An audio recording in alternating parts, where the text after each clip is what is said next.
श्री गुरुचरण कमलेभ्यो नमः। ओम श्री गुरुचरण कमलेभ्यो नमः। ओम श्री गुरुचरण कमलेभ्यो नमः। हरि ओम नमो भगवते वासुदेवाय। हरि ओम नमो भगवते वासुदेवाय। हरि ओम नमो भगवते वासुदेवाय। बंधुओं, जब हम श्री भक्तमाल जी में भक्तों के चरित्रों का श्रवण करते हैं तो भक्तों से ज़्यादा तो हमें हमारे सांवरे के बारे में जानने को मिलता है।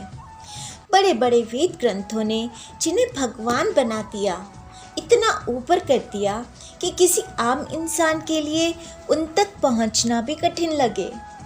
वही सांवरे वो सारी भगवत्ता छोड़कर, ऐश्वर्य छोड़कर सिर्फ प्रेम को प्राप्त करने के लिए अपने भोले भक्तों की बाट जोते हैं, और यदि भक्त ना पहुंच पाए तो स्वयं भक्त के पास आ जाते हैं।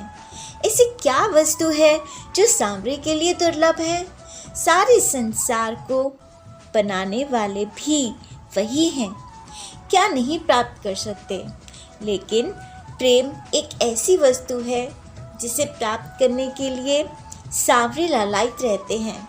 यद्यपि प्रेम भी उन्होंने ही बनाया है। दिव्य वस्त्राभूषण, 56 पकवान, त्रिभुवन राया होकर भी एक भक्त के प्रेम के लिए, एक भक्त के प्रेम से लाए हुए बेर, खिचड़ी, छाछ के लिए बैकुंठ जैसे धाम को छोड़कर आ जाते हैं।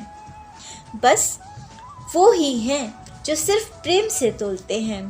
कभी कभी तो प्रेम से भी नहीं, बल्कि तोलते ही नहीं। इसलिए तो उनका नाम अकारण करुणा वरणालय है।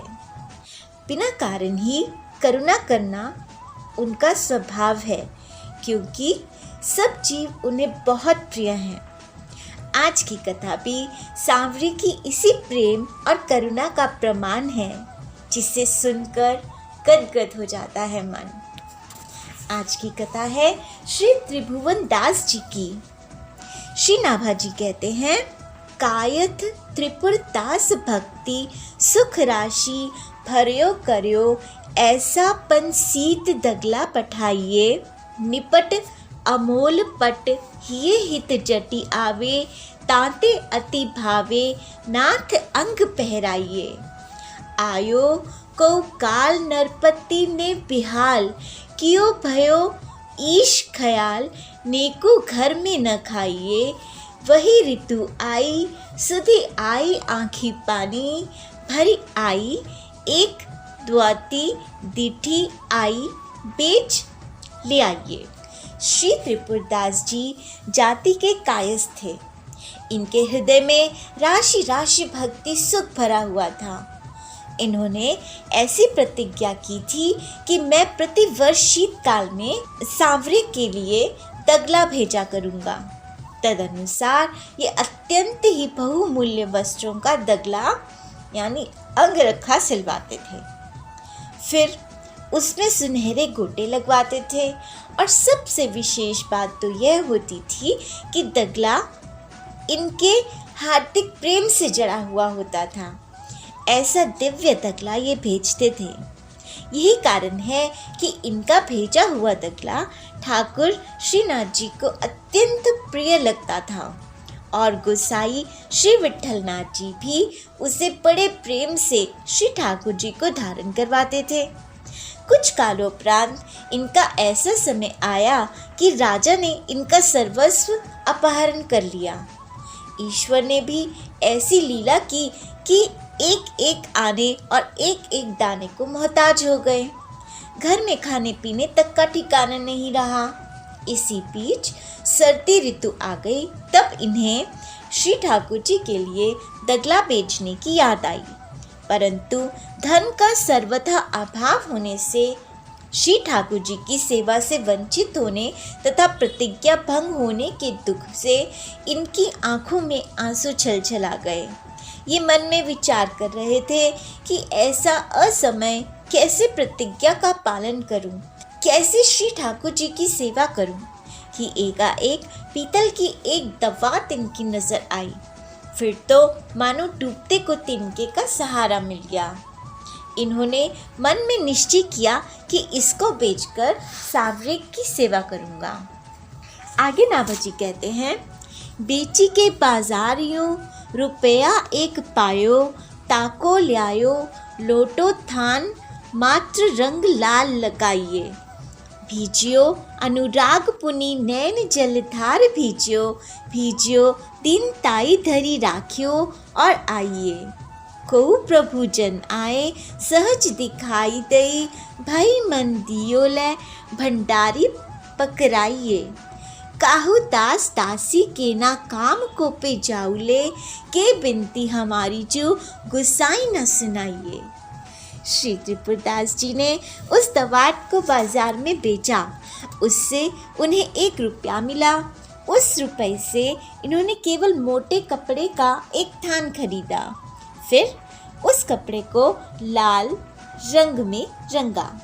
कहने को यह वस्त्र केवल लाल रंग में रंगा था, परंतु वस्तुतः यह प्रथम तो इनके अनुराग में भीगा था, फिर इनकी आंखों की प्रेमाश्रु धारा से भीगा, फिर इनकी दीनता में सराबोर हुआ।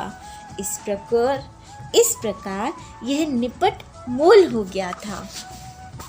परंतु फिर भी इनका साहस नहीं हुआ कि ऐसे साधारण वस्त्र को लेकर हम कैसे श्री गोसाई जी के पास जाएं।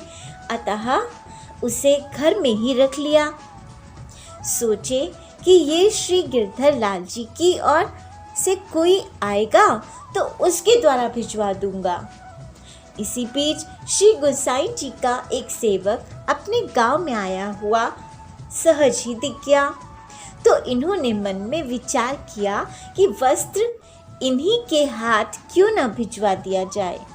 फिर तो इन्होंने वह वस्त्र उस सेवक को देकर कहा, आप इसे भंडारी जी को दे देना।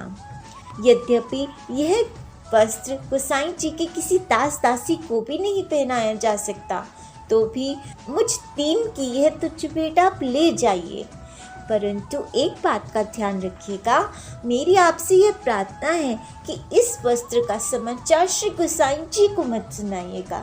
आगे नाभाजी कहते हैं, दियो ल भंडारी कर राखे धरे पट वापे, निपट स्नेही नाथ बोले अकुलाय के। भय है जाड़े को बेग ही उपाय करो, विधि ओढ़ाए अंग बसन सुहाय के। आज्ञा पुनि दइयो अंगीठी बारी दे फेर, वही भई सुनी रहे अति लजाय के। सेवक बुलाए कही कौन की कवाए आई, सवे की सुनाई एक वही ली बचाए के। उस सेवक ने श्री त्रिपुरदास जी के वस्त्रों को लाकर भंडारी के हाथ में दे दिया और उस भंडारी ने उस वस्त्र को बिछाकर उसके ऊपर ठाकुर जी के श्री अंग के बढ़िया वस्त्र रख दिए। परंतु परम स्नेही श्रीनाथ जी भक्त के इस प्रेम उपहार की अपेक्षा सही नहीं गई। वे व्याकुल होकर बोले, मुझे बड़े जोर की ठंड लग रही है, शीघ्र उसको दूर करने का कोई उपाय करो। तब गोसाई जी ने सुंदर सुंदर वस्त्र श्री अंग पर ओढ़ाए, परंतु ठंड नहीं गई। तब फिर आज्ञा दी कि कोई और उपाय करो। तब गोसाई जी ने अंगीठी जलाई, फिर भी ठंड दूर नहीं हुई। श्री ठाकुर जी ने पुनः वही बात कही। तब यह सुनकर श्री गोसाई जी बड़े लज्जित हुए कि अब कौन सा उपाय करूं। फिर आपके ध्यान में आया कि किसी भक्त पर अनुग्रह करने के लिए ही सांवरे ये लीला कर रहे हैं। अतः तुरंत ही सेवक को बुलाकर पूछे कि इस वर्ष किस किस की पोशाकें आई है। वही खोलकर सेवक ने सबका नाम सुनाया, परंतु एक त्रिपुरदास जी का नाम नहीं लिया। आगे नाभाजी कहते हैं, सुनी न त्रिपुरदास बोलियो धन नाश भयो, मोटो एक नाथ आयो राख्यो है पिछाई के। ल्यावो बेगी याही छिन मन की प्रवीण जानी, ल्यायो दुख मानी ब्योती लाई सो सियाई के। सुख पहराई सुखदाई कापे गाई, जाति कही तब बात जाड़ी गयो भरी भाई के, नेह सुर साई ले दिखाई और आई, सबे ऐसी रसिकाई हृदय राखी है बसाई के। गोसाई श्री विठल नाथ जी ने कहा कि मैंने भक्त त्रिपुरदास जी का नाम तो सुना ही नहीं, क्या इस वर्ष इनके यहाँ से कोई पोशाक नहीं आई? सेवक ने कहा उनका सब धन नष्ट हो गया है, अतः उनके यहाँ से मोटे कपड़े का एक ऐसा ही बेकार सा थान आया है, मैंने उसे और पोशाकों के नीचे बिछा कर रख दिया। प्रेम में परम प्रवीण चतुर श्री गोसाई जी को श्री ठाकुर जी के मन की जानकर कि प्रेम प्रवीण प्रभु तो भक्तों के भाव को देखकर भक्तों के प्रेम उपहार को सहज स्वीकार करते हैं, आज्ञा दी कि उस कपड़े को शीघ्र लाओ। सेवक अनमना सा होकर उस कपड़े को ले आया, जो बिछाने से कुछ मैला भी हो गया था, परंतु तुरंत ही श्री ठाकुर जी के दर्जी को बुलाकर उस कपड़े को नाप साध कर कटवा कर अंगरखा सिलवाया गया। श्री गोसाई जी ने अंगीठी एवं रजाई आदि हटा दी, तुरंत उस अंगरखे को श्री ठाकुर जी के श्री अंग में धारण कराया। उससे श्री ठाकुर जी को जो सुख हुआ उसे कौन वर्णन कर सकता है। तब श्री ठाकुर जी ने बड़े भाव में भरकर कहा कि हाँ, अब हमारा जाड़ा दूर हो गया। इस प्रसंग में प्रेम की सरसता को प्रत्यक्ष करके दिखाया है। भगवान की इस लीला को देखकर सबके हृदय में दृढ़ विश्वास हो गया कि ओह, हमारे सांवरे ने अपने हृदय में भक्तों के प्रति ऐसा अगाध प्रेम बसा रखा है। श्री ठाकुर जी ने मेरे द्वारा भेजे हुए वस्त्र की पोशाक धारण की। यह प्रसंग सुनकर श्री त्रिपुरदास जी ने यह पद गाया। नव रंग लालन बिहारी मेरो, कहे जाड़ो मोहि अधिक सुहाए, परी पहिरी कयाप ओढ़ी लई फरगुल, तोहु सीत सतावत आए। अचरज भय सुनि वल्लभ नंदन, कनक अंगीठी धरी मंगाए, पुनि जियो सोची मंगाए ओढ़ई, भजी गई सीत हंसे जदुराए। ऐसे परम कृपालु दयानिधि बिसरत नहीं सुधि कर सहाय, त्रिपुरदास गिरधर की बातों को जाने को देव बताए। श्री त्रिपुरदास जी की श्री आचार्य महाप्रभु जी तथा श्री नाथ जी के चरणामृत प्रसाद में बड़ी निष्ठा थी। चरणामृत प्रसाद लिए बिना कुछ भी ग्रहण नहीं करते थे। एक बार इसके अभाव में कुछ भी नहीं ग्रहण किया, तब एक बालक ने आकर रसोइया को 3 थैली में श्री ठाकुर जी का चरणामृत प्रसाद एवं महाप्रभु जी का चरणामृत देकर चला गया। चरणामृत प्रसाद को ग्रहण करके तब भोजन किया। इस बालक के बारे में पूछने पर पता चला कि वे स्वयं श्रीनाथ जी ही थे। उनकी कृपा पर बलिहार हो गए। यहाँ त्रिपुरदास जी सांवरे की कृपा पर बलिहार हुए और वहाँ सांवरे सदैव अपने भक्तों के प्रेम पर बलिहार रहते हैं। तो इस प्रकार है हमारे सांवरे का स्वभाव। उनके लिए अगर कुछ मायने रखता है तो वो सिर्फ प्रेम। आज के लिए इतना ही। कल फिर एक प्यारे से चरित्र के साथ मिलेंगे। तब तक आप चैनल को सब्सक्राइब करके और चरित्रों का भी श्रवण कीजिए और नाम जाप करते रहिए। हरिओम नमो भगवते वासुदेवाय। हरिओम नमो भगवते हरिओम नमो भगवते वासुदेवाय। हरिओम नमो भगवते वासुदेवाय। हरिओम नमो भगवते वासुदेवाय। जय बिहारी जी की। कृपया मनन रसामृत को सब्सक्राइब करना और शेयर करना ना भूलें। शुक्रिया।